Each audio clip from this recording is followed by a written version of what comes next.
তিনি সেখানে জাতিসংঘ মহাসচিব রেখে কি বলেছিলেন যে পরের রোজায় ঈদটা তারা ওখানে সীমান্তের ওই পারে গিয়ে করবেন। শুরু থেকেই আন্তর্জাতিক সম্প্রদায় এই প্রত্যাবাসন প্রক্রিয়াকে কখনোই হোল হার্টেডলি সাপোর্ট করে নাই। প্রত্যাবাসন পরিস্থিতি তৈরি করবার দায়িত্বটা কার? এটা নিশ্চয়ই বাংলাদেশের নয়, এটা আসল কমিউনিটি। এখানে আমি বলে একটা বড় একটা ফেলিওর যে রোহিঙ্গার এই বোঝা এখন ক্রমেই বড় সংকটের দিকে রূপ নিয়েছে। একজন রোহিঙ্গাও এই দীর্ঘ সময়ে ফেরত যায়নি। আসলে রোহিঙ্গা প্রত্যাবাসনের ক্ষেত্রে ব্যর্থতা আপনি কোথায় দেখেন? এটার আসলে দায় কার, বাংলাদেশ, মিয়ানমার নাকি আন্তর্জাতিক সম্প্রদায়ের? ধন্যবাদ। এখানে যেটা মনে রাখতে হবে সেটা হচ্ছে শুরুতে আপনি বলছেন রোহিঙ্গাদের বোঝা, এই বোঝা শব্দটা আমরা বার্ডেন শেয়ারিংয়ের একটা আইডিয়া আছে গ্লোবালি। যদি আমরা প্রত্যাবাসনকে একটা ইউনিট অফ অ্যানালিসিস হিসেবে দাঁড় করাই, যে 2017 সালের অগাস্টের 25 তারিখ যখন রোহিঙ্গাদের ঢল নামে বাংলাদেশে আসতে শুরু করে এবং ইউএনের রিপোর্ট অনুযায়ী ওই সময়টা প্রায় 7,25,000-এর উপরে, প্রায় 7.5 লক্ষের মতো রোহিঙ্গা আসে। এখন যদি বলেন যে প্রত্যাবাসনে আসলে কার দায়, যদি বিষয়টা আমরা এভাবে দেখি, সেটা হচ্ছে বাংলাদেশ ডে ওয়ান থেকে প্রত্যাবাসনে যে সিরিয়াস ছিল রোহিঙ্গাদেরকে ফেরত পাঠানোর, সেটার কিন্তু আমরা পরিসংখ্যান এবং হিস্টোরিক্যাল ডটসগুলো যদি আমরা এক করি তাহলে পাই। যেমন মনে করেন 2017 সালের 25শে অগাস্ট থেকে শুরু হয়েছে, যে 2017 সালেরই নভেম্বর 23 তারিখ বাংলাদেশ কিন্তু রিপার্টিশন এগ্রিমেন্ট করে এবং 2018 সালের আপনার নভেম্বরের 15 তারিখ একটা টাস্কফোর্স গঠন করে এবং 2019 সালের শুরুতেই যেটা আমরা বলি যে ফিজিক্যাল অ্যারেঞ্জমেন্ট এগ্রিমেন্ট করে এবং বাংলাদেশ 2 দফা রিপার্টিশন এগ্রিমেন্ট অ্যাটেম্প নেয়। একটা হচ্ছে 2018 সালের নভেম্বরের 15 তারিখ আর 2019 সালের আপনার অগাস্টের 22 তারিখ। তার মানে হচ্ছে দেখা যাচ্ছে কি যে বাংলাদেশ শুরু থেকেই চেষ্টাটা করেছে, কিন্তু শুধু চেষ্টা করলে হবে না, ফিজিক্যাল অ্যারেঞ্জমেন্ট এগ্রিমেন্ট অনুযায়ী মিয়ানমারের কিন্তু একটা প্রস্তুতি নেওয়ার কথা। রোহিঙ্গারা কোথায় যাবে, কোথায় থাকবে, তাদের থাকার ব্যবস্থা, তাদের যে ভিটাবাটিগুলো ফেলে আসছে সেগুলো ফেরত পাবে কিনা। কিন্তু মিয়ানমারের অনাগ্রহ, অনিচ্ছা এবং আন্তরিকতার অভাব আসলে প্রত্যাবাসন প্রক্রিয়াটাকে ডিলে করে দিয়েছে। এরপর আমরা দেখতে পাচ্ছি কোভিড আসলো, আমরা 2020-21-এ, আবার 21-এর ফেব্রুয়ারির 1 তারিখ মিয়ানমার একটা পলিটিক্যাল একটা চেঞ্জ হলো, মিলিটারি ক্ষমতা দখল করলো, ফলে আবার সেই প্রত্যাবাসন প্রক্রিয়াটি স্টলমেন্টে চলে আসলো।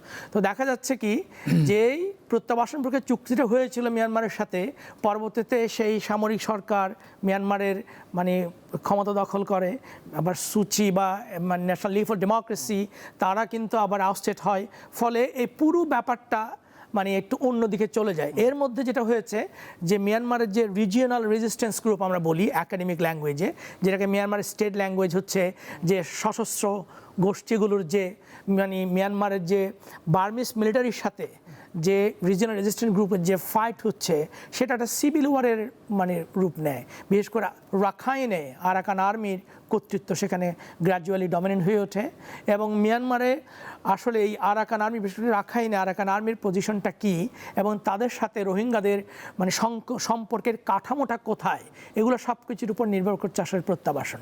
ফলে দায়ী যদি আমি করতে চাই এক বাক্যে, সেটা হচ্ছে প্রথমত হচ্ছে মিয়ানমারের অনিচ্ছা, অনাগ্রহ, আন্তরিকতার অভাব, এবং সাথে আমি বলবো যে আন্তর্জাতিক সম্প্রদায়ের এক ধরনের গ্র্যাজুয়ালি রিলাক্টেন্স, যে শুরু থেকেই আন্তর্জাতিক সম্প্রদায় এই প্রত্যাবাসন প্রক্রিয়াকে কখনোই হোল হার্টেডলি সাপোর্ট করে নাই। বারবার বলেছে সেখানে প্রত্যাবাসনের পরিস্থিতি নাই। কিন্তু কেন নাই, প্রত্যাবাসনের পরিস্থিতি তৈরি করবার দায়িত্বটা কার? এটা নিশ্চয়ই বাংলাদেশের নয়, এটা আসল কমিউনিটি।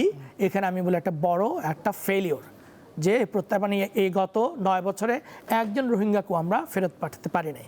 কিন্তু এখানে আমি একটা পয়েন্ট একটু বলে শেষ করবো, সেটা হচ্ছে অনেকেই বলে থাকে কোনো রোহিঙ্গা যায় নাই, একজন রোহিঙ্গারও যায় নাই, বরঞ্চ আমরা এটাকে বলবো আসলে একজন রোহিঙ্গাও ফেরত যাওয়ার মতো পরিবেশ আমরা তৈরি করতে পারি নাই। ইন্টারন্যাশনাল কমিউনিটি কেন রোহিঙ্গা কোন যুক্তিতে সেখানে ফেরত যাবে?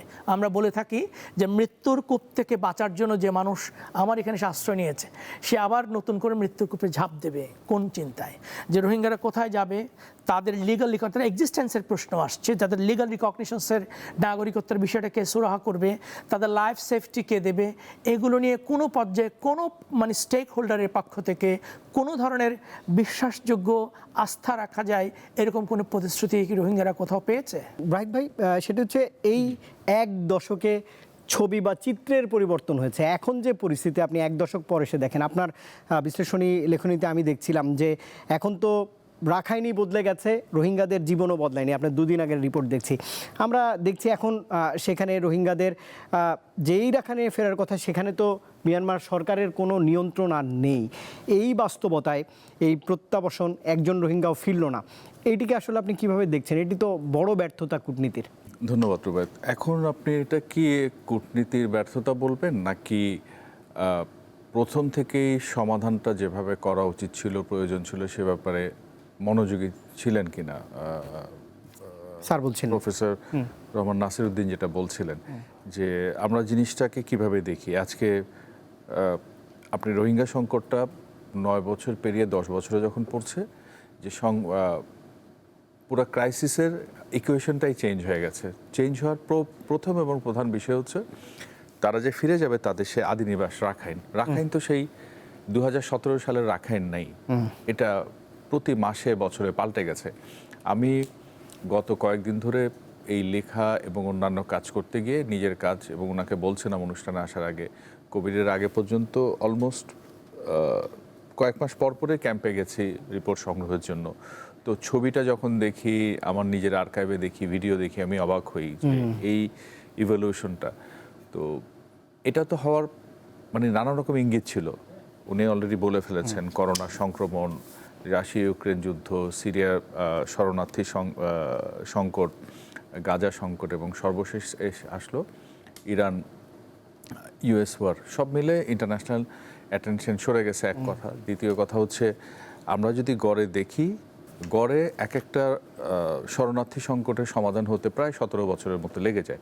তো 9 বছর অলরেডি আমাদের চলে গেছে, এবং এই যে সমস্যাটা আজকে এখানে প্রলম্বিত হতে হতে এমন একটা জটিল জায়গায় এসে দাঁড়িয়েছে। তো এটা আমিও কিন্তু মাঠে কাজ করতে গিয়ে আমরা বেশ কয়েক বছর আগে থেকে বলছিলাম একটা শর্ট টার্ম, মিড টার্ম আর লং টার্ম প্ল্যান দরকার। সেই ব্যাপারে কিন্তু কেউ কখনো কান দেয়নি। ইভেন ধরেন, আপনি প্রশ্ন না করলে প্রাসঙ্গিকভাবে বলি, গত বছর রোজার সময় ইফতার করতে গিয়েছিলেন অন্তর্বর্তী সরকারের প্রধান ডক্টর ইউনূস। পরের ঈদটা সেখানে কাটাবার কথা ছিল তাদের। তিনি সেখানে জাতিসংঘ মহাসচিব রেখে কি বলেছিলেন, যে পরের রোজায় ঈদটা তারা সীমান্তের ওই পারে গিয়ে করবেন। কিসের ভিত্তিতে, কিসের ভরসায় এই কথাটা বলছেন?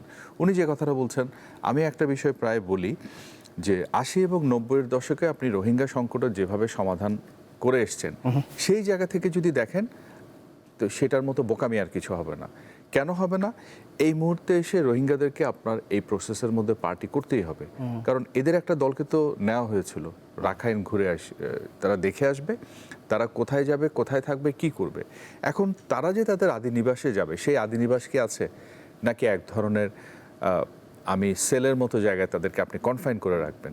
যদি তাদের কনফাইনই করে রাখেন, তারা এখানে ভালো নেই, খুব এটা মানতে অস্বীকার করার কোনো কারণ নেই। বাংলাদেশে কক্সবাজারে তারা ভালো নেই, কিন্তু এখান থেকে গিয়ে যে ওখানে ফিরে যাবেন তাদের আদি নিবাস, কিন্তু আদি নিবাস মানে আদি বাসস্থান না, কারণ তাদের আদি বাসস্থান তো আর বাসস্থান নাই। সেখানে গ্যারিসন হয়েছে, অবকাঠামো হয়েছে। মিয়ানমার আর্মি 2021 সালের ফেব্রুয়ারিতে কুর আগে পর্যন্ত যা করেছে, 2024-এ আরাকান আর্মি 3 ব্রাদারহুড অ্যালায়েন্সের 1027 আপনার অ্যাটাকটা যখন হলো, ইকুয়েশনটা পুরো পাল্টে গেছে। অলমোস্ট 85 থেকে 90% বলা হয় রাখাইন এখন আরাকান আর্মির দখল। তো সেই জায়গাতে আপনি তারপরে মিয়ানমারে কনস্ক্রিপশনের মতো ঘটনা ঘটেছে, বাধ্যতামূলকভাবে যুদ্ধে জড়ানো হয়েছে। বর্ডার পোস্টে তাঁতমদর লোকজনকে আমরা দেখেছি প্রাণ বাঁচাতে অস্ত্রশস্ত্র ফেলে বা অস্ত্র নিয়ে বাংলাদেশে চলে আসছে। তো এমন যখন পরিস্থিতি, আপনি কিসের ভরসায় বলেন যে পরের ঈদ তারা সেখানে গিয়ে করবে? এর চেয়ে হঠকারিতা তো আর কিছুই থাকতে পারে না। ব্যর্থতার দায় কিন্তু শুধু কূটনীতি বললে ভুল হবে, রাজনীতিবিদদেরও দায়ী আছে, সেটা দেশে বলুন, আন্তর্জাতিক পরিসরে বলুন, দায়টা কিন্তু সবাইকে নিতেই হবে।